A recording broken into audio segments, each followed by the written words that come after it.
welcome back to my YouTube channel at Football Shirts HQ. This week's video we're going to be looking at the 10 worst England players of all time. With 112 caps between them and just 8 goals, this is a list of absolutely shocking England players. Just before we get into the video, if you can all subscribe to my channel and like this video, it'd be absolutely amazing. So let's get into it. Starting off at number 10, it's a player that's got probably the most caps on this list. It's Stuart Downing, winning 35 caps for England, scoring 0 goals in them 35 games. He started off quite promising at Middlesbrough and also did well at Villa, but he was shocking at Liverpool and awful for England in a position that we struggled in for a long time. I just don't think he had anything more than just a run at the defence, but he didn't really offer much else. He had no end product as well.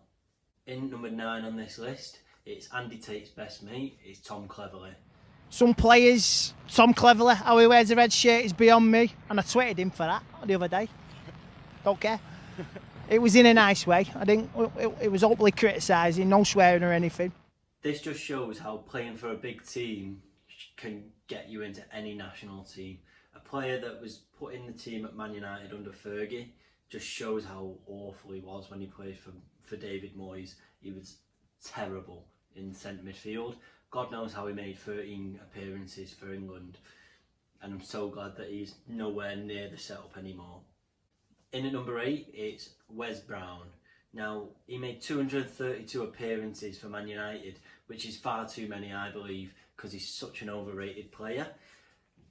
But he's then gone on to make a 10-year career out of playing for England as well, playing just 23 games for the Three Lions.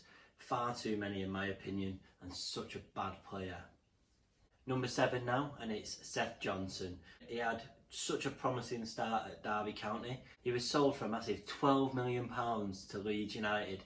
He had an injury-ravaged career after that, playing a handful of games. He retired early at 28, played just 1 appearance for the Three Lions. He will go down as one of the worst players to play for England. At number 6 now, and it's Carlton Palmer. At a time where England was struggling with a lot of injuries under Graham Taylor, he was given a chance where he probably wouldn't have been, and he just looked out of place. He was a lanky centre midfielder and didn't look like he was ever going to be any good. And at a time when we didn't qualify for the World Cup as well, it'll probably go down to the players that we had at the time. He should never have been near the England team.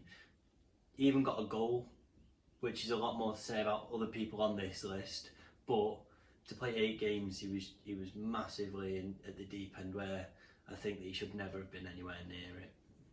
So now is that time of the week where it's this week's goal of the week.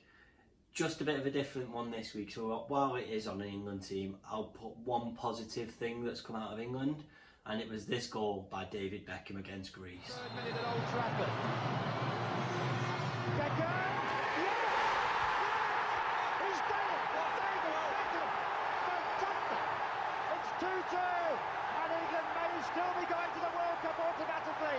What a goal that was.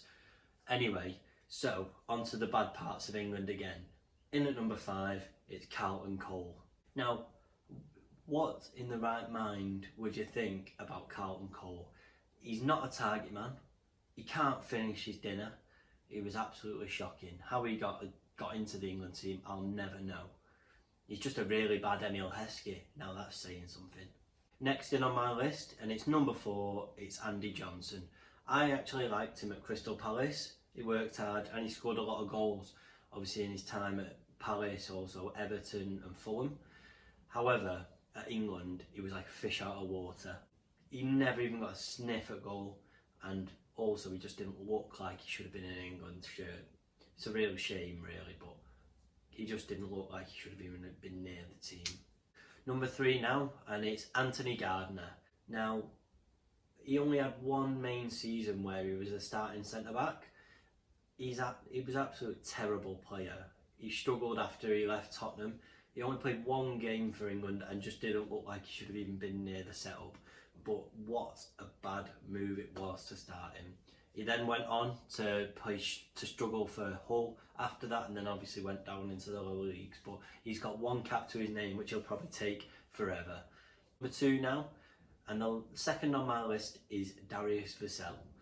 Now, a lot of people probably think he is a really good player, which in opinion he is a good player for his club, but for his country, I don't know why he would even get started ahead of some of the players that would have been there at the time.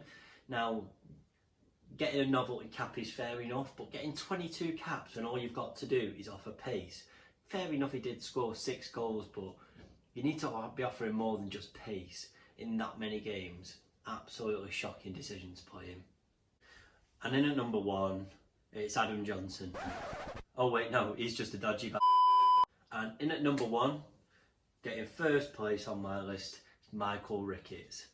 Now this man is a prime example of a one-season wonder. He scored 12 goals up until his call-up with Bolton Wanderers. He played 45 minutes in a friendly and got subbed off at half-time.